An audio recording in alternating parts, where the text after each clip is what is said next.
Shalom, salam jumpa kembali dengan saya Pendeta Simon Petra Sihombing. Saudaraku, sebelum kita mendengarkan kebenaran firman Tuhan melalui renungan di pagi hari ini, marilah kita terlebih dahulu berdoa.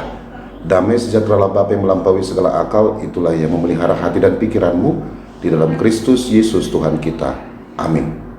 Saudaraku terkasih, firman Tuhan renungan di pagi hari ini tertulis dari Zefanya 3 ayat 17. Demikianlah firman-Nya. Tuhan Allahmu ada di antaramu sebagai pahlawan yang memberi kemenangan. Ia bergirang karena engkau dengan sukacita. Ia membaharui engkau dalam kasih-Nya. Ia bersorak-sorak karena engkau dengan sorak-sorai. Demikianlah pembacaan firman Tuhan.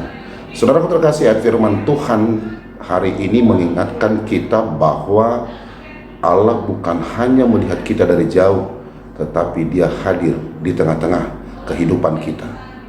Dan Dia digambarkan sebagai pahlawan yang melindungi, menyelamatkan dan memberikan kemenangan bagi kita. Dan bukan hanya itu saudaraku, Allah juga bergirang karena kita. Ini menunjukkan betapa berharganya kita di matanya. Dia tidak hanya mencintai tetapi juga menikmati kehadiran kita seperti seorang bapa yang bangga kepada anak-anaknya.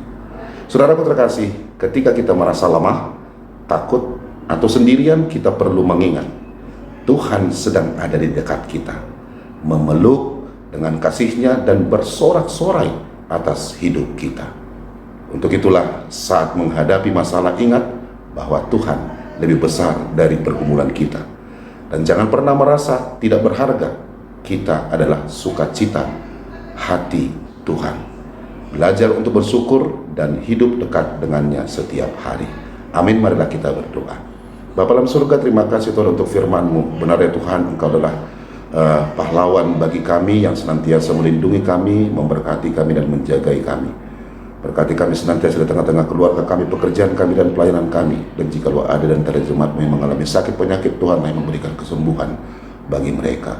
Di dalam Kristus Yesus kami berdoa dan mengucap syukur kepadamu. Amin. Selamat beraktivitas, tetap semangat saudaraku. Tuhan Yesus Kristus memberkati kita semua. Shalom.